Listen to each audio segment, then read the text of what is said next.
राम मंदिर वही बनाएंगे लेकिन तारीख नहीं बताएंगे।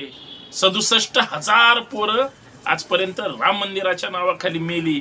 बिचारी त्या कुटुंबातल्या त्या आई वडिलांना, भावा बहिणींना, कुणाचा नवरा गेला असेल, कुणाचा बाप गेला असेल, आज त्यांना नक्कीच आनंद होईल। लालकृष्ण अडवाणी ह्या माणसाने राम मंदिरासाठी किती मोठा संघर्ष केला। म्हणजे काँग्रेसची सत्ता काय असायची, मग त्यांना वेगवेगळ्या राज्यात विरोध काय करायचा। आज त्या माणसाला तिथं उद्घाटनाला सुद्धा बोलवलं जात नाही। याच्यापेक्षा दुसरं दुर्दैव काय असू शकतं। पण त्या रामाला सुद्धा काय वाटेल, अरे ज्या माणसाने माझा देशभर प्रचार केला, माझ्या नावावर राजकारण, देशातले सगळे प्रश्न जे लोकांच्या हिताचे आहेत सरकार ते सोडवणार का?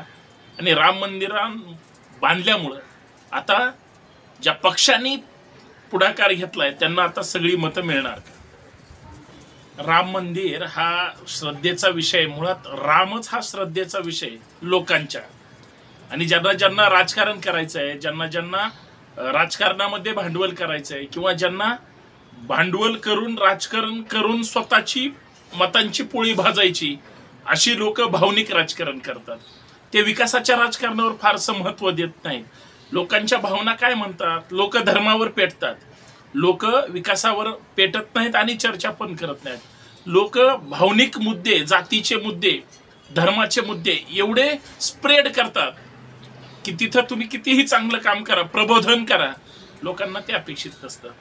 आणि राम तर आता कित्येक वर्षापासून छोट्याशा त्या झोपडीत राहत असल्यासारखी, आणि आता त्यांना आलिशान महाल बांधलाय अशा पद्धतीपर्यंत इतक्या वर्षाचा संघर्ष आहे।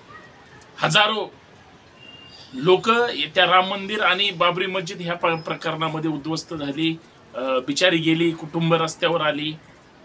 आज देशाच्या सर्वोच्च नेत्यांनी जरी राम मंदिराचा आग्रह धरला, बघा एखाद्या पक्षाचा एक अजेंडा असतो आणि त्यांनी तो अजेंडा सत्तेत येऊनच पूर्ण करावा लागतो, त्याशिवाय ते होत नाही। आणि त्यासाठी एक सक्षम आयडियोलॉजी असते, त्यांनी ती फिट केली, पूर्ण केली। लहानपणीचा काळ आठवत असेल, म्हणजे मी ज्यावेळेस लहान होतो त्यावेळेस सकाळी रामायण लागायचं आणि ते अख्ख्या म्हणजे तुम्ही जर तालुका शहर प्लेसला जरी असाल तरी अख्ख्या गल्लीमध्ये एखाद दुसरी टीव्ही असायची। परंतु ज्यांच्या इथं टीव्ही असायची ती फार श्रीमंत किंवा पैशावाला माणूस असायचा। लोक म्हणजे त्याचा विरोध जुगारून सुद्धा त्याच्या घरात बसून असायचे, किंवा खिडकीतून बघायचे, वाकून बघायचे, त्या दरवाजे लावले तर त्या फट्टीतून बघायचे, पण रामायण बघायचे। मग ते रामानंद सागरची अख्खी फॅमिली दाखवायचे, आणि सागर फॅमिलीचे पूर्ण नाव, कारण रामानंद सागर, आनंद सागर या सगळ्यांनीच ती मालिका बनवलेली असल्यामुळं लोक रामायण लागलं की त्या टीव्हीच्या पाया पडायचे। तो राम आज सगळ्यांचा भावनिक विषय। आता श्रद्धा असली पाहिजे, परंतु अंधश्रद्धेच्या आडून जी काही आध्यात्मिक कामं केली जातात त्यानिमित्तानं सगळी लोक भावनिक करून ती एका राजकीय विचारधारेवरती गोठवली जातात, तिथपर्यंत आणून सोडली जातात। माझा प्रश्न साधा सरळ आहे, राम मंदिर बांधल्यामुळं आता देशातले सगळे प्रश्न जे लोकांच्या हिताचे आहेत सरकार ते सोडवणार का? आणि राम मंदिर बांधल्यामुळं आता ज्या पक्षांनी पुढाकार घेतलाय त्यांना आता सगळी मतं मिळणार का?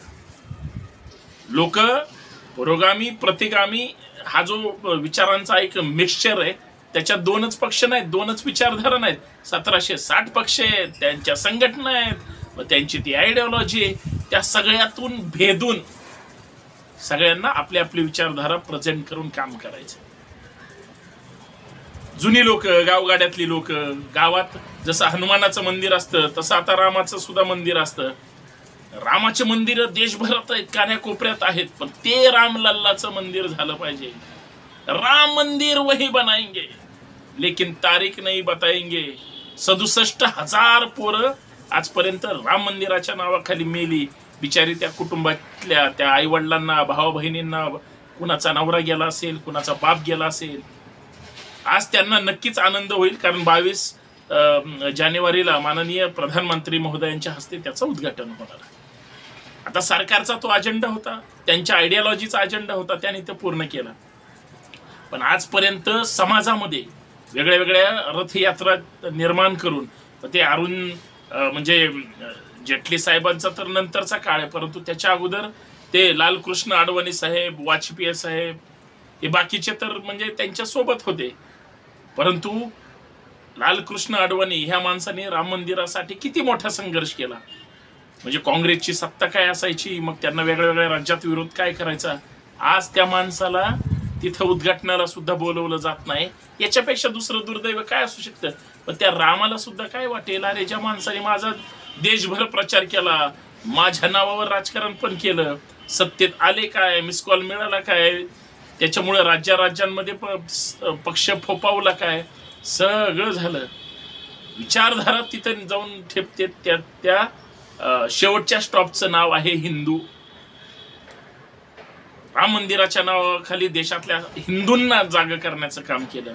हिंदू पहिलेच जागे होते, फक्त त्यात राम या नावाचं त्या ठिकाणी ज्या पद्धतीनं रुजवण्याचं काम केलं. आणि जुनी गावाकडची माणसं आध्यात्मिक संत परंपरेला मानणारी, कुठलाही देव कुठलाही श्रद्धेचा विषय असली तर भावनिक पद्धतीनं पाहणारी, आज ती सगळी माणसं, प्रत्येकाच्या विचारांमधला राम वेगळा आहे, लक्ष्मण सुद्धा वेगळा आहे आणि सीता पण वेगळी आहे. पण आजच्या राजकीय जीवनामधले जे वेगळ्या वेगळ्या पद्धतीनं फोपावलेले रावण आहेत, ते कुठल्याही विचारधारेचे असू द्या, पक्षांचे असू द्या, त्यांची सुद्धा एक वेगळीच आयडियोलॉजी आणि स्टेज सुद्धा आहे. त्या रावणांना आत्ताच्या रामाची परिस्थिती, विचारांची परिस्थिती किंवा त्या विचारांच्या भावनांची परिस्थिती या सगळ्यापासून बाजूला सारणारा एक विचारधारा आहे. परंतु या भावनिक मुद्द्यावर, राम मंदिराच्या मुद्द्यावर परत चलो अयोध्या म्हणल्यानंतर, तिथल्या सरकारने ते स्थापन केल्यानंतर मताचं राजकारण कशा पद्धतीनं टर्न होईल हा वेगळाच विषय. राम तेरा भी है, राम मेरा भी है, रहीम तो तेरा होगा ही, लेकिन इसमें इसका राम किधर गया, उसका राम किधर गया, लेकिन राम रहीम तो साथ थे, मगर आराम किधर निकल गया. कारण आरामच नाही मिळाला, प्रचंड संघर्ष केला. मग कुणी रामाच्या बाजूनं, कुणी रहीमच्या बाजूनं. राम रहीम उगच मध्ये आणले, धर्माच्या नावावर विनाकारण राजकारण झालं. कारण टोकाचं भांडण आणि युद्ध झाल्याशिवाय त्या भूमिकेला, मताला, चर्चेला, विचारांना तशीही काही किंमत मिळत नाही. आणि मग किंमत नाही मिळाली की ज्या पद्धतीचं राजकारण केलं जातं, ते राजकारण फार डेंजर. आणि त्याच राजकारणाबद्दल तर आपण चर्चा करतोय. महाराष्ट्राच्या इतिहासामध्ये, देशाच्या इतिहासामध्ये भावनिक मुद्द्यावर केलेले बऱ्याच राजकीय आघाड्या आणि त्यांचं राजकारण खपले ना साहेब. आतापर्यंत कित्येक लोक, नेते, पक्ष, विचारधारा, कित्येक लोकांनी तर ताकदीचा संघर्ष केला. बऱ्याच लोकांची परिस्थिती, तुम्ही काही स्लम एरियातून फिरा, म्हणजे झोपडपट्टी भागातून आणि खास करून शहरातून फिरा, राहायला घर नसतं, परिस्थिती सुद्धा बेताची असते. कामधंदा केल्याशिवाय वेळ तो चालू शकत नाही, आयुष्याचा गाडा चालू शकत नाही. ते धार्मिक मुद्द्यावर एवढे म्हणजे असे कट्टर असतात. तिथली मंदिरं बघा, अक्षरशः लाखो करोडो रुपये खर्च करतात. गावात म्हणजे कुठल्या सोयी सुविधा नसतात, मंदिर मात्र टॉप असतं. ही अध्यात्माची जोड आहे आणि ही अध्यात्माची तेवढी स्टेज सुद्धा आहे. काही ठिकाणी गरजेचं सुद्धा असतं. त्या निमित्ताने मग अखंड हरिनाम सप्ताह असेल, सांस्कृतिक कार्यक्रम असतील, अख्खा गाव रिकामा होतो आणि त्या मंदिरासमोर येऊन थांबतो. अर्थात सगळी लोक एकत्रित येतात.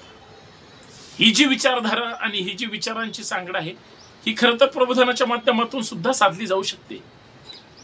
परंतु 33 कोटी देवातून मग सगळी लोक, आपले आपले देव, आपली आपली विचारधारा, आपली आपली संस्कृती, हे सगळे प्रत्येकाचे प्रोडक्ट वेगळे वेगळे, आणि मग तिथं हे सगळं साध्य करत असताना माणसं सुद्धा आता विभागली गेली.